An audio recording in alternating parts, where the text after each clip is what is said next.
गौरी पुत्र गणेश भगवान की जय। बोलिए श्री लक्ष्मी नारायण भगवान की जय। संगीता धर्म सागर में आप सभी भक्तजनों का दिल से स्वागत है। आप सभी को कामिका एकादशी की हार्दिक शुभकामनाएं। भगवान श्री हरि आपकी सभी मनोकामनाओं को पूर्ण करें। आज सावन मास की कृष्ण पक्ष की एकादशी तिथि है और इस एकादशी को कामिका एकादशी के नाम से जाना जाता है। कुछ स्थानों पर इसे कामिका ग्यारस के नाम से भी जाना जाता है। इस एकादशी का व्रत करने से मनुष्य को यमराज के दर्शन नहीं करने पड़ते और ना ही नरक के कष्ट भोगने पड़ते हैं। वह स्वर्ग का अधिकारी बन जाता है एवं तुलसी दल अर्पण करने से सभी पाप नष्ट हो जाते हैं। तो आज मैं आपको सुना रही हूँ कामिका एकादशी की बड़ी ही दुर्लभ कथाएं। आपसे विनम्र निवेदन है कि इन कथाओं को पूरा अवश्य सुनिएगा। पूरा सुनने से ही सभी मनोकामनाएं पूर्ण होती हैं। कथाओं को आधा अधूरा सुनने से पूर्ण फल प्राप्त नहीं होता। तो आइए बड़ी ही श्रद्धा और प्रसन्नचित मन से इन कथाओं को सुनते हैं। मन में गौरी पुत्र गणेश भगवान श्री हरि और अपने कुलिष्ट देवी देवताओं का ध्यान करते हुए कथा का रसपान करते हैं। जय श्री हरि विष्णु। अर्जुन ने कहा, हे प्रभु, हे जनार्दन, मैंने आषाढ़ माह के शुक्ल पक्ष की देवशयनी एकादशी का सविस्तार वर्णन सुना। अब आप मुझे श्रावण माह के कृष्ण पक्ष की एकादशी की कथा सुनाने की कृपा करें। इस एकादशी का नाम क्या है? इसकी विधि क्या है? इसमें किस देवता का पूजन होता है? इसका उपवास करने से मनुष्य को किस फल की प्राप्ति होती है? भगवान श्री कृष्ण ने कहा, हे श्रेष्ठ धनुर्धर, मैं श्रावण मास की पवित्र एकादशी की कथा सुनाता हूँ। ध्यान पूर्वक श्रवण करो। एक बार इस एकादशी की पावन कथा को भीष्म पितामह ने लोकहित के लिए नारद जी से कहा था। एक समय नारद जी ने कहा कि हे पितामह, आज मेरी श्रावण के कृष्ण पक्ष की एकादशी की कथा सुनने की इच्छा हो रही है, इसीलिए आप इस एकादशी की व्रत कथा विधान सहित सुनाइए। फिर नारद जी की इच्छा को सुनकर पितामह भीष्म ने कहा, हे नारद जी, आपने बहुत ही सुंदर प्रस्ताव किया है। अब आप बहुत ध्यान पूर्वक इसे श्रवण कीजिए। श्रावण माह के कृष्ण पक्ष की एकादशी का नाम कामिका एकादशी है। इस एकादशी की कथा सुनने मात्र से ही वाजपेय यज्ञ के फल की प्राप्ति होती है। कामिका एकादशी के उपवास में शंख, चक्र, गदाधारी भगवान विष्णु का पूजन होता है। जो मनुष्य इस एकादशी को धूप, दीप, नैवेद्य आदि से भगवान विष्णु की पूजा करते हैं, उन्हें गंगा स्नान के फल से भी उत्तम फल की प्राप्ति होती है। सूर्य ग्रहण और चंद्र ग्रहण में केदार और कुरुक्षेत्र में स्नान करने से जिस पुण्य की प्राप्ति होती है, वह पुण्य कामिका एकादशी के दिन भगवान विष्णु की भक्ति पूर्वक पूजा करने से प्राप्त हो जाता है। भगवान विष्णु की श्रावण माह में भक्ति पूर्वक पूजा करने का फल समुद्र और वन सहित पृथ्वी दान करने के फल से भी ज्यादा होता है। व्यक्तिपात में गंडकी नदी में स्नान करने से जो फल प्राप्त होता है, वह फल भगवान की पूजा करने से मिल जाता है। संसार में भगवान की पूजा का फल सबसे ज्यादा है। अतः भक्ति पूर्वक भगवान की पूजा ना बन सके तो श्रावण माह के कृष्ण पक्ष की कामिका एकादशी का उपवास करना चाहिए।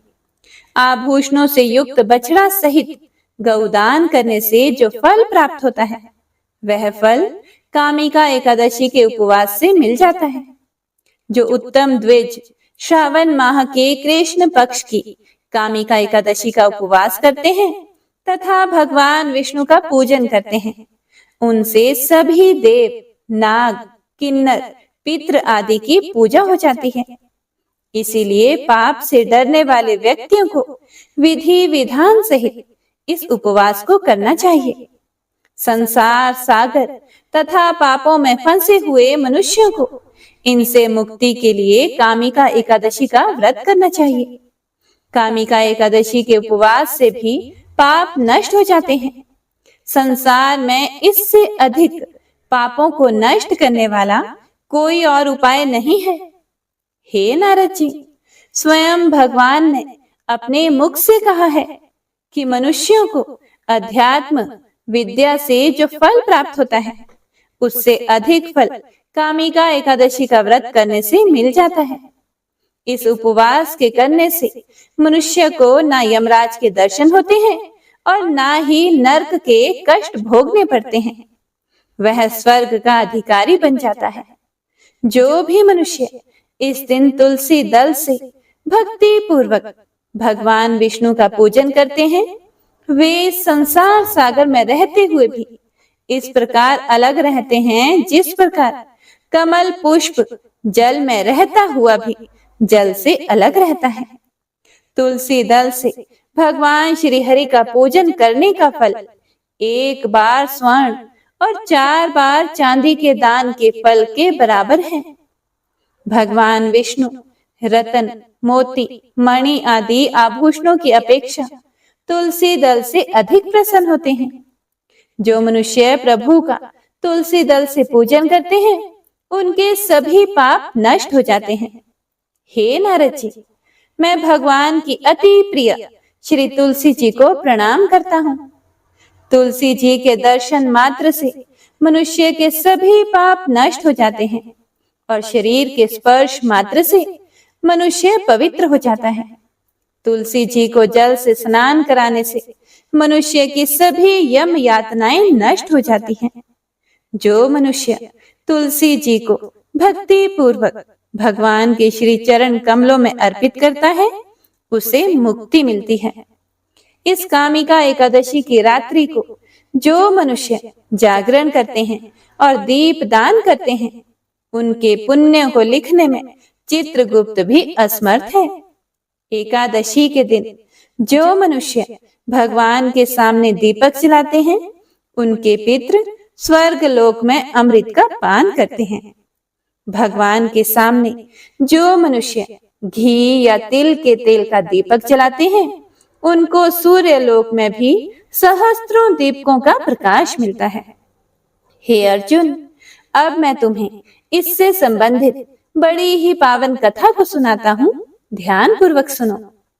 धार्मिक ग्रंथों के अनुसार कालांतर में किसी गांव में एक बेहद बलशाली क्षत्रिय रहता था। उसे अपने बल पर बेहद अहंकार का भाव था। हालांकि वह धर्मपरायण था। नित्य प्रतिदिन जगत के पालनहार विष्णु जी की पूजा उपासना किया करता था।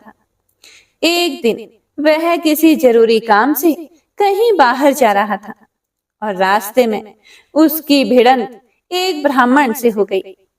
उस समय वह आवेग में आ गया। उससे पहले कि ब्राह्मण व्यक्ति उसे कुछ समझाता, उससे पहले ही वह ब्राह्मण से हाथापाई करने लगा। ब्राह्मण बेहद दुर्बल था। वह बलशाली क्षत्रिय के प्रहार को सहन ना कर पाया। इसके चलते तत्काल ही उसकी मृत्यु हो गई। उस समय बलशाली क्षत्रिय बहुत ज्यादा घबरा गया। वह प्रायश्चित करने लगा। उसे अपनी गलती का एहसास हुआ कि उसने बल के दम पर निर्बल ब्राह्मण की हत्या कर दी। आवेग में आकर ब्राह्मण व्यक्ति की हत्या करने से वह बेहद दुखी था। यह सूचना पूरे गांव में आग की तरह फैल गई। क्षत्रिय व्यक्ति ने गांव वालों से क्षमा याचना की और साथ ही ब्राह्मण का अंतिम संस्कार विधि विधान से करने का वचन दिया। हालांकि पंडितों ने अंतिम क्रिया में शामिल होने से इनकार कर दिया। उस समय क्षत्रिय ने क्षमा याचना करके उसका फल जानना चाहा। तब पंडितों ने कहा कि ब्रह्म हत्या दोष का प्रायश्चित करने के बाद हम लोग आपके घर में भोजन ग्रहण करेंगे। यह सुनकर क्षत्रिय ने ब्रह्म हत्या दोष प्रायश्चित करने का उपाय पूछा। पंडितों ने कहा कि सावन मास की कृष्ण पक्ष की एकादशी तिथि को विधि विधान से जगत के पालनहार भगवान विष्णु की पूजा उपासना करें और साथ ही ब्राह्मणों को भोजन कराएं और दान दक्षिणा दें। ऐसा करने से आप ब्रह्म हत्या दोष से मुक्त हो जाएंगे। कालांतर में क्षत्रिय ने ब्राह्मण व्यक्ति का दाह संस्कार किया। ब्राह्मणों के वचनानुसार सावन मास के कामिका एकादशी तिथि पर क्षत्रिय ने विधि विधान से भगवान विष्णु की पूजा उपासना की। साथ ही ब्राह्मणों को भोजन कराकर दान दक्षिणा दिया। उसी रात क्षत्रिय के सपने में भगवान विष्णु आकर बोले, तुम्हारी भक्ति से मैं प्रसन्न हूँ। आज के दिन विधि विधान से तुमने मेरी पूजा की। इस व्रत के पुण्य प्रताप से तुम्हें ब्रह्म हत्या दोष से मुक्ति मिल गई है। हे प्रिय भक्तों, फिर श्री कृष्ण युधिष्ठिर महाराज से बोले कि इस व्रत के करने से ब्रह्म हत्या आदि के सभी पाप नष्ट हो जाते हैं और इह लोक में सुख भोगकर प्राणी अंत में विष्णु लोक हो जाते हैं। इस कामिका एकादशी के महात्म्य के श्रवण व पठन से मनुष्य स्वर्ग लोक को प्राप्त करते हैं। तो प्रेम से बोलिए जय श्री हरि विष्णु हरे कृष्णा। आइए अब एकादशी माता की कथा सुनते हैं। एकादशी माता की कथा सुनने से ही व्रत पूर्ण माना जाता है। तो प्रेम से बोलिए एकादशी माता की जय, विष्णु भगवान की जय। एक बार एक राज्य में एक राजा रहता था। राजा बहुत ही बुद्धिमान और बलशाली था। राजा सदा ही अपनी प्रजा का बहुत ही अच्छे से ध्यान रखता था। प्रजा भी राजा को बहुत पसंद करती थी। राजा की 2 बेटियां थी। राजा अपनी दोनों बेटियों से बहुत प्रेम करता था। राजा की छोटी बेटी देखने में बहुत सुंदर और आकर्षित थी और राजा की बड़ी बेटी छोटी बेटी के मुकाबले में थोड़ी सी कम सुंदर थी। राजा की छोटी बेटी माता की पूजा किया करती थी और सभी लोग राजा की छोटी बेटी से बहुत प्रेम करते थे और उसकी बहुत ही प्रशंसा किया करते थे। राजा भी अपनी छोटी बेटी को बड़ी बेटी से अधिक प्यार करते थे, जिसके कारण राजा की बड़ी बेटी को अपनी छोटी बहन से बहुत नफरत होने लगी थी। राजा की दोनों बेटियां जब बड़ी हो गई, तब एक पड़ोस के राज्य में रहने वाले राजकुमार राजा की बड़ी बेटी के लिए रिश्ता लेकर आया। लेकिन जैसे ही उस राजकुमार की नजरें राजा की छोटी बेटी पर पड़ी, तो वह राजकुमार राजा की छोटी बेटी पर आकर्षित हो गया और छोटी बेटी से पहली ही नजर में प्यार करने लगा। उस राजकुमार ने राजा की बड़ी बेटी के साथ विवाह करने से मना कर दिया और उसने राजा से कहा कि मैं आपकी छोटी बेटी से विवाह करना चाहता हूँ। यह सब कुछ देखकर राजा की बड़ी बेटी अपनी छोटी बहन से बहुत क्रोधित हो गई और राजा की बड़ी बेटी ने अपनी छोटी बहन को अपना सबसे बड़ा दुश्मन मान लिया। राजा की बड़ी बेटी ने अपनी छोटी बहन से बदला लेने का निर्णय किया। राजा की बड़ी बेटी ने अपनी छोटी बहन को जान से मारने का उपाय सोचा। राजा की बड़ी बेटी ने अपनी छोटी बहन को मारने के लिए सबसे पहले एक लड्डू में जहर मिलाकर अपनी छोटी बहन को दे दिया और उसको लड्डू खाने के लिए कहा। लेकिन लड्डू खाने के बाद भी छोटी बहन को कुछ भी नहीं हुआ। बड़ी बहन को यह देखकर बड़ा आश्चर्य हुआ, लेकिन बड़ी बहन ने फिर भी हार नहीं मानी। जब उसकी छोटी बहन रात में कमरे में सो रही थी, तब उसने एक मटके में सांप रखकर उसके कमरे में छोड़ दिया। लेकिन सांप भी छोटी बहन का कुछ नहीं कर पाया। जिसके बाद बड़ी बहन ने अपनी छोटी बहन से कहा कि चलो हम लोग कुएं में पानी भर कर लाते हैं। जिसके लिए वह अपनी छोटी बहन को पानी भरने के बहाने कुएं के पास ले गई और उसने अपनी छोटी बहन को कुएं में धक्का दे दिया। लेकिन छोटी बहन को तब भी कुछ नहीं हुआ, क्योंकि वह 11 माता की पूजा किया करती थी, एकादशी माता का व्रत उपवास करती थी। इसीलिए हर बार 11 माता उसकी रक्षा कर रही थी। और उधर बड़ी बहन अपने सारे प्रयासों के बावजूद भी असफल हो रही थी। जिससे वह बहुत क्रोधित हो गई और फिर उसने अपनी छोटी बहन के पास जाकर उससे प्रश्न किया कि हे मेरी प्यारी छोटी बहन, क्या तुमको पता है कि भगवान ने सभी की मृत्यु एक निश्चित समय पर लिखी हुई है, और कैसे तुम्हारी या मेरी मृत्यु होगी, क्या यह तुम जानती हो? तब छोटी बहन ने अपनी बड़ी बहन को बताया कि हाँ दीदी, मैं तो जानती हूँ कि मेरी मृत्यु कैसे होगी। छोटी बहन से यह सब बातें सुनकर बड़ी बहन मन ही मन बहुत प्रसन्न होने लगी और उसने अपनी छोटी बहन से कहा कि तो तुम मुझे अपनी मृत्यु का राज बताओ। तब छोटी बहन ने अपनी बड़ी बहन से कहा कि मेरी मृत्यु एक तोते में है, जो तोते के गले में एक हार है, उससे मेरी मृत्यु होगी। जब तक कोई भी व्यक्ति तोते को मारकर उस हार को अपने गले में पहनेगा तो मैं मूर्छित हो जाऊंगी, और जैसे ही उस हार को अपने गले से उतारेगा तो मैं वापस से जीवित हो जाऊंगी। अपनी छोटी बहन की मृत्यु का राज जानकर बड़ी बहन बड़ी खुश हुई और उसने अपनी छोटी बहन को मारने के लिए उसके पालतू तोते को ढूंढना शुरू कर दिया। और छोटी बहन को इस बात का आभास हो गया था कि कोई उसकी जान लेना चाहता है, जिसके लिए वह अपने पिताजी के पास गई और उसने अपने पिताजी से कहा, हे पिताजी, मेरी मृत्यु के बाद आप मुझे जलाइएगा मत।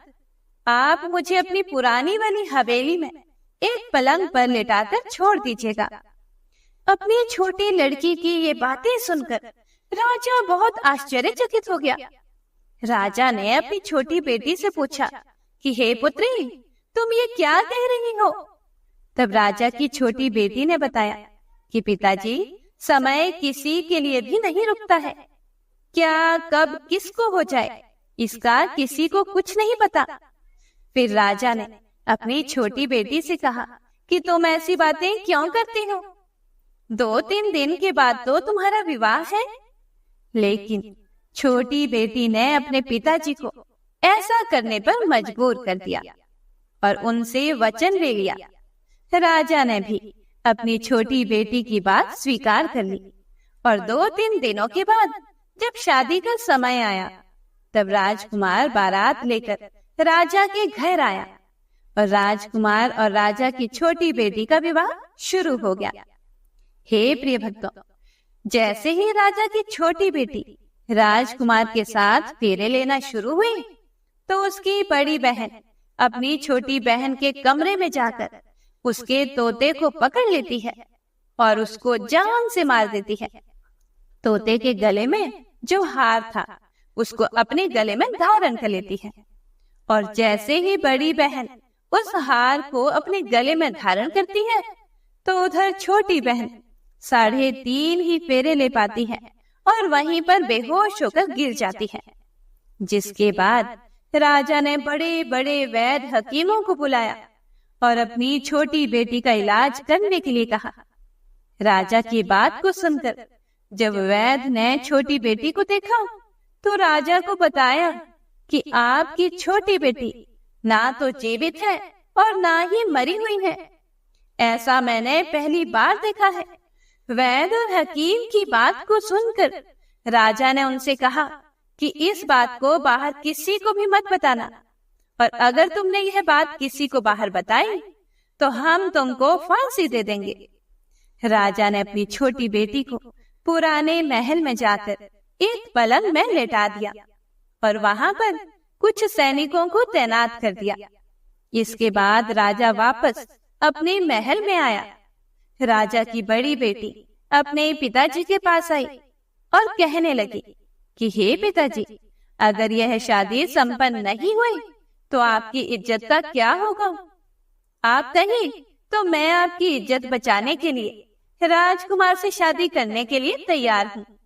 जिसके बाद राजा ने अपनी बड़ी बेटी की बात मान ली और राजा ने बड़ी बेटी को छोटी बेटी के कपड़े पहनाकर मंडप में भेज दिया।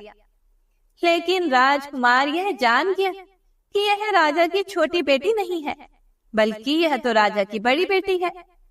लेकिन जब राजकुमार ने शादी करने से मना किया तो सभी लोगों ने राजकुमार को बेबस करके राजा की बड़ी बेटी से बचे हुए फेरों को संपन्न करा दिया और विवाह संपन्न हुआ। जिसके बाद राजकुमार राजा की बड़ी बेटी को अपने महल में ले गया। हे प्रिय भक्तों, विवाह होने के बाद राजकुमार उससे ना तो बात करता था और ना ही उसे पसंद करता था और ना ही उसके आसपास भी भटकता था। और राजकुमार ने यह फैसला लिया था कि वह अपनी प्रेमिका को ढूंढ कर ही रहेगा और यह जान कर रहेगा कि उसके साथ क्या हुआ है। एक दिन राजकुमार अपने घोड़े पर सवार होकर राजा के पुराने महल के पास पहुंचा, जहां पर उसने कुछ सैनिकों को देखा। महल के पास पहुंचकर राजकुमार ने जब महल को ध्यान से देखा तो वह समझ गया कि यह तो हमारे ससुर जी का महल है। तब राजकुमार ने सैनिकों से पूछा कि तुम लोग यहाँ क्या कर रहे हो और इस महल के अंदर उस पलंग में कौन लेटा है। जिसके बाद सैनिकों ने बताया कि यहाँ पर राजा की छोटी बेटी लेटी है। यह सुनकर राजकुमार तो बहुत प्रसन्न हो गए और वह तुरंत अपनी प्रेमिका के पास पहुंच गए और उसकी सेवा करने लगे। जैसे ही रात हुई तो राजा की छोटी बेटी उठकर खड़ी हो गई। राजकुमार यह देखकर बहुत खुश हो गया और उसने अपनी प्रेमिका से पूछा कि तुम यहाँ क्या कर रही हो, तुम मेरे साथ मेरे घर चलो। राजा की छोटी बेटी ने राजकुमार को सारी बातें बता दी कि मेरी जान एक तोते में बसती थी और मैंने यह बात सिर्फ अपनी बड़ी बहन को बताई थी और मुझे पता है कि उसने ही मुझे मारने का प्रयास किया है। उसके पास एक हार है जिसको वह सुबह पहन लेती है और रात को उतार देती है।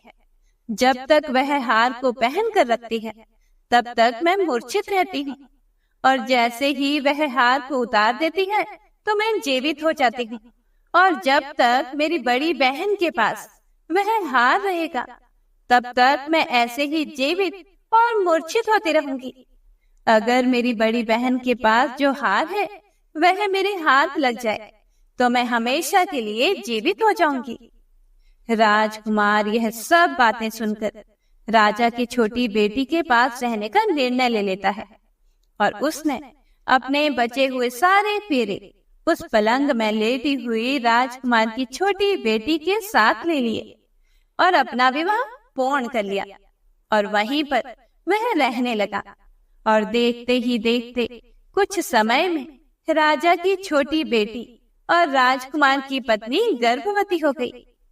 एक दिन राजकुमार को किसी काम से बाहर जाना पड़ा। तब छोटी बेटी के पेट में बहुत तेज से दर्द होने लगा, जिसके बाद उसने 11 माता का आवाहन किया। जिसके बाद माता वहां प्रकट हुई और उन्होंने अपनी भक्त के दर्द को दूर किया और एक पुत्र की प्राप्ति करवाई। और वहीं पर अचानक से राजकुमार भी आ गए। राजकुमार ने 11 माता को देखा तो वह आश्चर्यचकित हो गया और उसने तुरंत 11 माता को प्रणाम किया और 11 माता ने राजकुमार से कहा कि जब तुम्हारा पुत्र 5 वर्ष का हो जाए तो तुम आकर अपनी पत्नी का हाथ इसके गले में डाल देना। और देखते ही देखते राजकुमार और राजा की छोटी बेटी का पुत्र 5 वर्ष का हो जाता है। तो राजकुमार अपने बेटे से कहता है कि पुत्र, मैं कुछ काम से बाहर जा रहा हूँ, तुम अपनी माता का ध्यान रखना। और वहां से चला जाता है। राजा को बाहर निकलता देखकर बड़ी बहन के सैनिक उसे देख लेते हैं और बड़ी बहन को जाकर सारी बातें बता देते हैं। जिसके बाद बड़ी बहन अपनी छोटी बहन के पुत्र को वहां से उठवा लेती है और उसको मरवा देती है। छोटी बेटी के पुत्र के 2 टुकड़े करवा देती है। पहला टुकड़ा चक्के के पास छुपा देती है और दूसरा टुकड़ा अपने पलंग के नीचे रख देती है। अब 11 माता भिखारी का रूप लेकर आती हैं और एक भिखारी का रूप रखकर बड़ी बहन के पास चली जाती हैं। जिसके बाद वहां पर भिक्षा मांगने लगती है। तब बड़ी बहन अपने नौकरों से कहती है कि जाकर उसे भिक्षा दे दो। लेकिन जैसे ही नौकर ग्यारस माता को भिक्षा देने के लिए आते हैं, तब माता उन्हें मना कर देती है और कहती है कि मैं तुम्हारी महारानी से ही भिक्षा लूंगी। जिसके बाद बड़ी बहन स्वयं ही भिक्षा देने के लिए माता के पास आती है।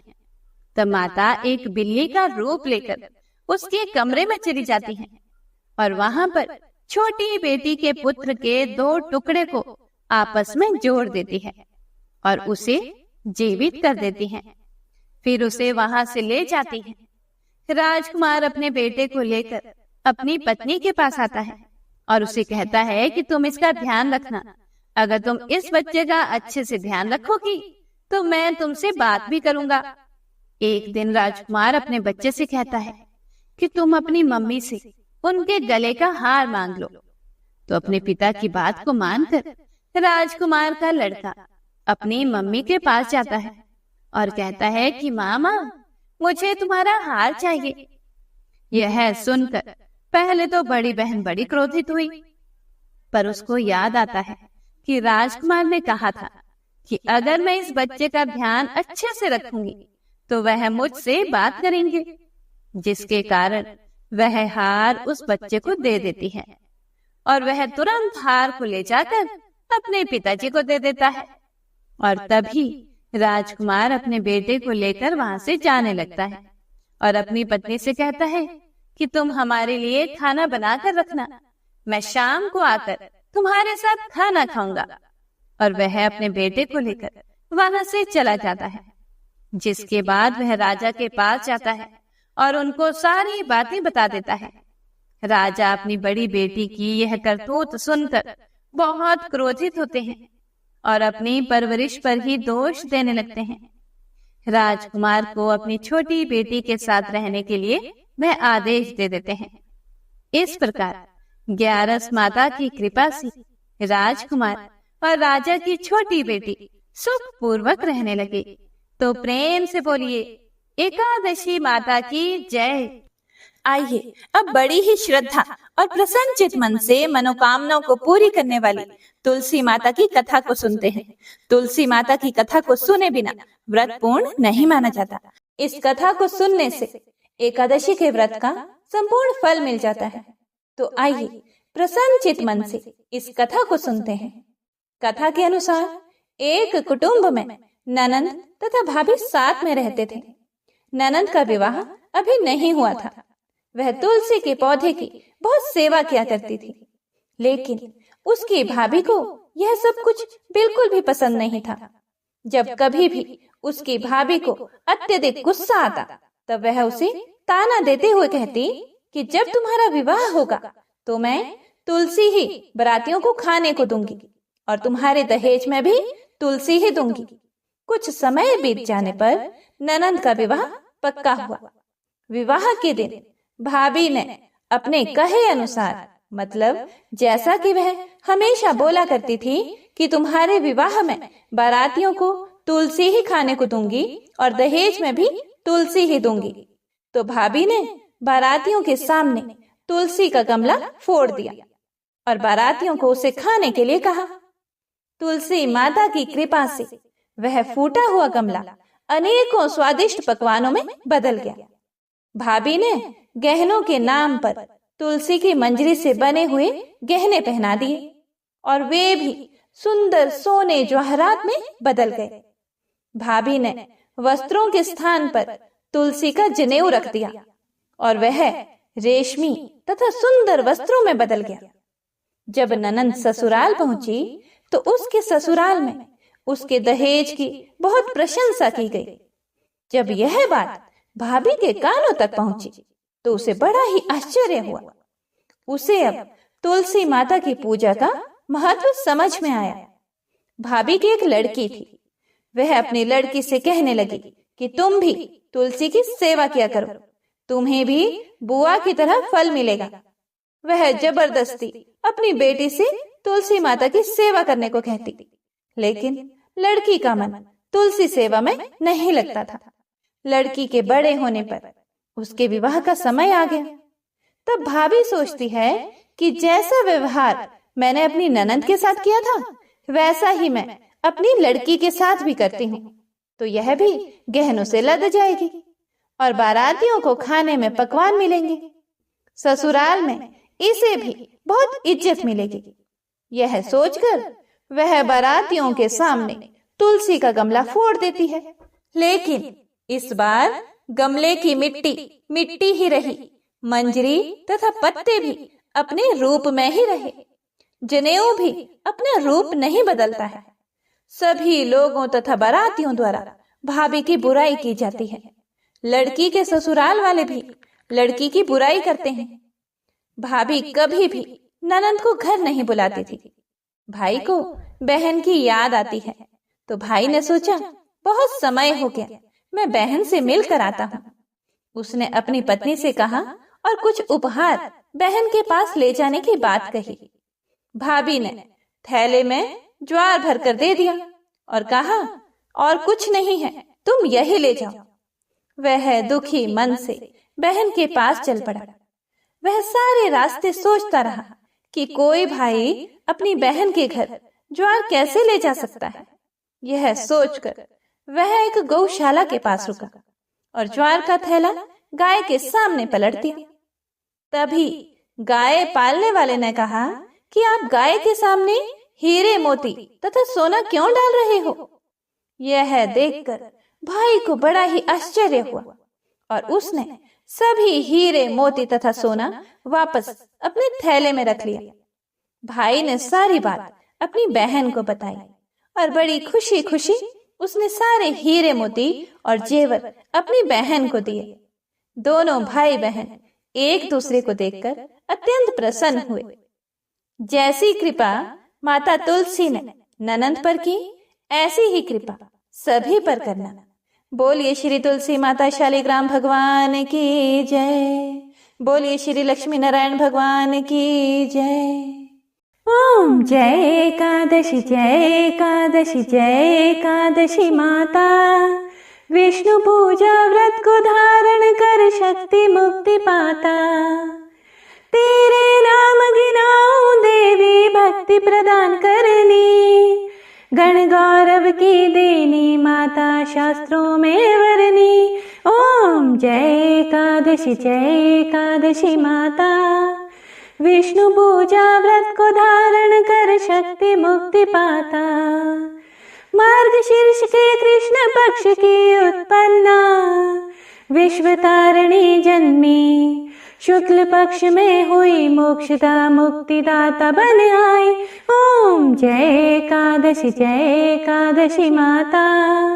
विष्णु पूजा व्रत को धारण कर शक्ति मुक्ति पाता। पौष के कृष्ण पक्ष की सफला नामक है। शुक्ल पक्ष में होए पुत्र दान अधिक रहे। ओम जय एकादशी माता। विष्णु पूजा व्रत को धारण कर शक्ति मुक्ति पाता। नाम षटतीला माघ मास में कृष्ण पक्ष आवे। शुक्ल पक्ष में जया कहावे विजय सदा पावे। ओम जय एकादशी माता। विष्णु पूजा व्रत को धारण कर शक्ति मुक्ति पाता। विजया फागुन कृष्ण पक्ष में शुक्लामल की। पाप मोचनी कृष्ण पक्ष में चैत्र महाबल की। ओम जय एकादशी माता। विष्णु पूजा व्रत को धारण कर शक्ति मुक्ति पाता। चैत्र शुक्ल में नाम कामदा धन देने वाली। नाम बरूथिनी कृष्ण पक्ष में वैशाख माह वाली। ओम जय एकादशी माता। विष्णु पूजा व्रत को धारण कर शक्ति मुक्ति पाता। शुक्ल पक्ष में हुए मोहिनी अपरा ज्येष्ठ कृष्ण पक्षी। नाम निर्जला सब सुख करनी शुक्ल पक्ष रखी। ओम जय एकादशी माता। विष्णु पूजा व्रत को धारण कर शक्ति मुक्ति पाता। योगिनी नाम आषाढ़ माह में जानो कृष्ण पक्ष करनी। देवशयनी नाम कहायो शुक्ल पक्ष धरनी। ओम जय एकादशी माता। विष्णु पूजा व्रत को धारण कर शक्ति मुक्ति पाता। कामिक श्रवण मास में आवे कृष्ण पक्ष कहिए। श्रवण शुक्ला होए पवित्र आनंद से रहिए। ओम जय एकादशी माता। विष्णु पूजा व्रत को धारण कर शक्ति मुक्ति पाता। अजा भाद्रपद कृष्ण पक्ष की परिवर्तनी शुक्ला। इंद्राश्विन कृष्ण पक्ष में व्रत से भव सागर निकला। ओम जय एकादशी माता। विष्णु पूजा व्रत को धारण कर शक्ति मुक्ति पाता। पपंकुशा है शुक्ल पक्ष में आप हरनहारी। रमा मास कार्तिक में आवे सुखदायक भारी। ओम जय एकादशी माता। विष्णु पूजा व्रत को धारण कर शक्ति मुक्ति पाता। देवोत्थानी शुक्ल पक्ष के दुख नाशक मैया। पावन मास में करूं विन्नति पार करो नैया। ओम जय एकादशी माता। विष्णु पूजा व्रत को धारण कर शक्ति मुक्ति पाता। परमा कृष्ण पक्ष में होती जन मंगल करनी। शुक्ल पास में होए पद्मिनी दुख दारिद्र हरनी। ओम जय एकादशी माता। विष्णु पूजा व्रत को धारण कर शक्ति मुक्ति पाता। जो कोई आरती एकादशी की भक्ति सहित गावे। जन गुरुदिता स्वर्ग का वासा निश्चय ही पावे। ओम जय एकादशी माता। विष्णु पूजा व्रत को धारण कर शक्ति मुक्ति पाता। शक्ति मुक्ति पाता। शक्ति मुक्ति पाता। प्रेम से बोलिए एकादशी माता की जय।